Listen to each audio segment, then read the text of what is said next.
Hello student, आज मैं कुछ टर्म्स जो हैं लेसन नंबर 1 में उनको डिस्कस करने वाला हूँ। ठीक है ना। तो आप इनको बारी बारी से सुनते चलिएगा और देखते चलिएगा। तो सर आप इन जो भी टर्म है आप इनको स्क्रीन में देख पाएंगे अच्छी तरीके से। तो पहला टर्म है एब्सोल्यूटिस्ट, ABSOLUTIST। एब्सोल्यूटिस्ट का मतलब होता है free hold government without any restraint, यानी कि एक ऐसी गवर्नमेंट जिसमें किसी प्रकार का कोई मतलब अवरोध ना हो, रुकावट ना हो। इसी वजह से इस टर्म को हम लोग प्रीफिक्स के रूप में यूज़ करके मोनार्की, डेमोक्रेसी या किसी भी सिस्टम ऑफ गवर्नमेंट में यूज़ करते हैं। जैसे कि एब्सोल्यूटिस्ट मोनार्की, एब्सोल्यूटिस्ट डेमोक्रेसी, यानी कि जहाँ पर किसी प्रकार का कोई अवरोध या विरोध ना हो। ठीक ना। तो ये अपना पहला टर्म हुआ। दूसरा टर्म क्या है अपना? यूटोपिया। यूटोपियन का मतलब होता है a vision of a society that is so ideal that it is unlikely to actually exist. यानी कि यूटोपियन का मतलब होता है कि ऐसी सोसाइटी, एक ऐसा एनवायरनमेंट जो वास्तव में मौजूद हो ही ना। ठीक है ना। तो इस प्रकार की जो चीज़ें होती हैं जो वास्तव में मतलब काल्पनिक होती है, जिसको हम लोग हाइपोथेसिस पे बेसिस कह सकते हैं। ठीक है स्टूडेंट।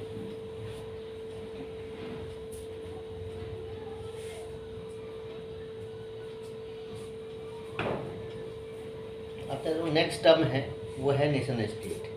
नेशन स्टेट का मतलब होता है the majority of its citizen, not only its rulers, came to develop a sense of common identity and shared history और डिसेंट।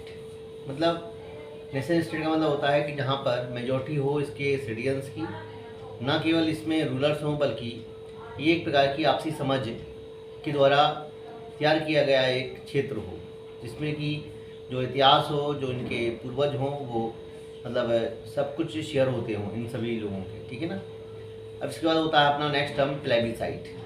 प्लेबिसाइट का मतलब होता है direct vote by which all the people of a region are asked to accept और reject a proposal, जिसको कि हम लोग मॉडर्न लैंग्वेज में रेफरेंडम के नाम से जानते हैं।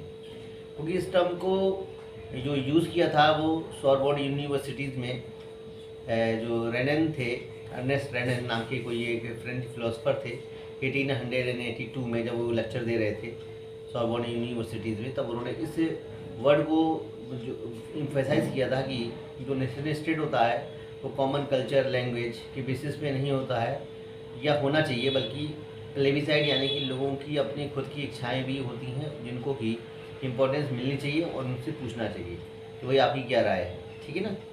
जिसमें कि वो अपना अधिकार का यूज़ कर सकें, रिजेक्ट या फिर एडमिट करने का। जैसे अपने नेक्स्ट जो अपना टर्म है वो क्या है? मर्टियर्स। मर्टियर का मतलब होता है जिन लोगों ने मतलब अपना सेक्रीफाइस किया है। ठीक है ना। उनको हम लोग मर्टियर्स बोल सकते हैं, जैसे कि देशभक्त टाइप के लोग। फिर एक नेक्स्ट टर्म होता है हायम्स।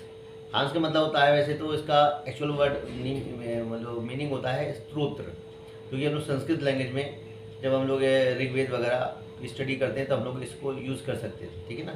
हायम्स का मतलब होता है वो प्रार्थनाएँ, वो ऑफरिंग्स जो कि किसी विशेष या महान या फिर गॉड के लिए ऑफर की जाती है।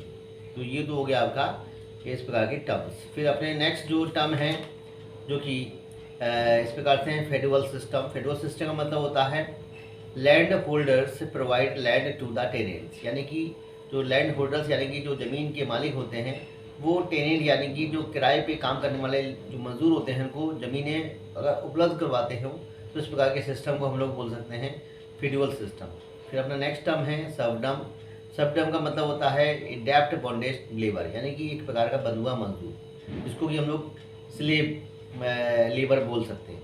ठीक है। उसके बाद नेक्स्ट टर्म अपना क्या है?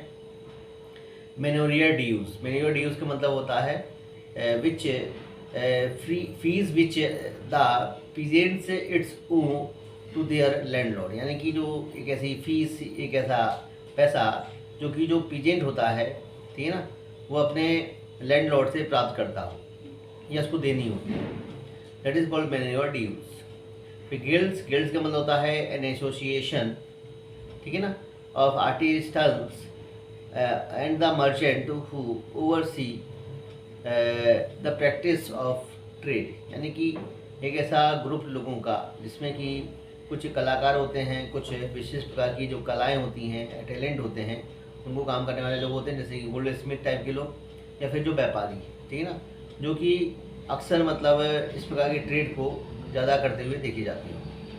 फिर इसके नेक्स्ट टर्म अपना होता है कॉन्स्क्रिप्शन।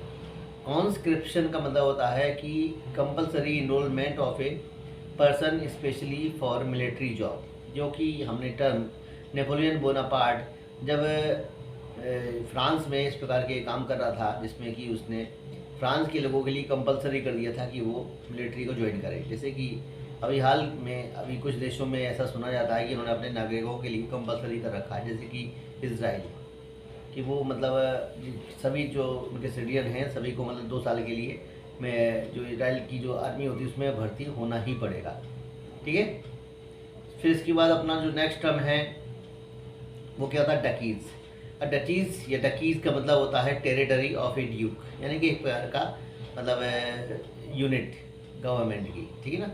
फिर कैंटोन्स का मतलब होता है administrative division of A France, यानी कि जो फ्रांस का एडमिनिस्ट्रेटिव डिवीज़न था, जिसमें कि जो फ्रांस था डकीज़ या कैंटोन्स में बटा हुआ था, ठीक है ना। इस प्रकार से हम लोग इनको यूज़ कर सकते हैं। फिर इसके बाद अपना जो नेक्स्ट टर्म होता है डायलेक्ट्स। डायलेक्ट्स को अक्सर लोग लैंग्वेज से जोड़ के देखते हैं, लेकिन मैं यहाँ पर कहना चाहूँगा कि जो लैंग्वेज है जिसकी अपनी स्क्रिप्ट होती है उसको लैंग्वेज बोलेंगे अपन, और जिसकी स्क्रिप्ट नहीं होती उसको हम लोग डायलेक्ट बोलेंगे, जिसको कि एक्चुअल वर्ड जो हिंदी में निकलेगा वो निकलेगा बोलियाँ, ठीक है स्टूडेंट। फिर उसके नेक्स्ट टर्म है मेगर। मेगर का मतलब होता है एक प्रकार की हंगेरियन लैंग्वेज, ठीक है ना, जिसको ये रेस्ट्रोकेट लोग बोला करते थे।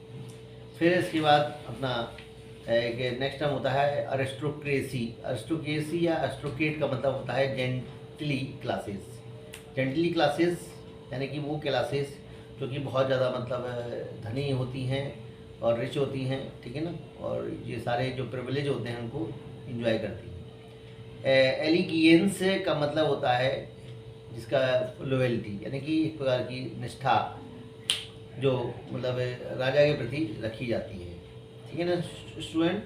कुछ जो बाकी बचे हुए टर्म हैं उनको मैं बाद में डिस्कस कर सकता हूँ आपसे, ठीक है ना। अगर आपको अच्छे लगते हैं तो निश्चित रूप से आप कमेंट करें। सारे के सारे जो टर्म हैं मैं आपको स्क्रीन में भी दिखा